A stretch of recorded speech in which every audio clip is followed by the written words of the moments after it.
சின்ன குட்டி சிந்தாம சாப்பிடுற. அப்பா ஒரு பருக்க தானப்பா. ஒரு பருக்கையா? அப்படி சொல்லாதடா. இந்த ஒரு பருக்க ஏதோ ஒரு ஊர்ல யாரோ ஒரு விவசாயி நிலத்துல நெல்லா இருந்திருக்கும். அதை அறுவடை பண்ணும்போது வயல்ல விழுந்திருக்கலாம்ல, இல்ல களத்துல அடிக்கும் போது சிதறி இருக்கலாம்ல. அதுல எல்லாம் தப்பிச்சு மூட்டையில ஏறி ரைஸ் மில்லுக்கு போயிருக்கும். அங்க அவிச்சு அரைச்சி புடைச்சி இதுலயும் தப்பிச்சு கடைசியில அரிசி ஆயிருக்கும். அந்த அரிசிய உங்க அம்மா கழுவும் போது நழுவாம, வடிக்கும் போது தெரிக்காம பதமா உனக்கு சோறாக்கி போட்டிருக்காங்க. இத்தனையும் தாண்டி உன் தட்டுக்கு வந்த இந்த ஒரு பருக்க வளர்ச்சிய போக்குனால குப்பைக்கு போகணுமாடா?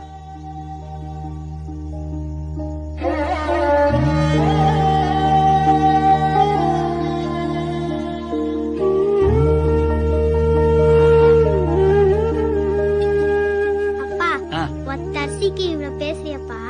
நீ ஒரு நாள் குடிக்காம இருந்தா நம்ம எவ்வளவு அரிசி வாங்கலாம்? நான் என்ன மப்பு ஏறவாமா குடிக்கிறேன்? என் கப்பு போறதுக்காக குடிக்கிறேன். மப்பு ஏற குடிப்பவர்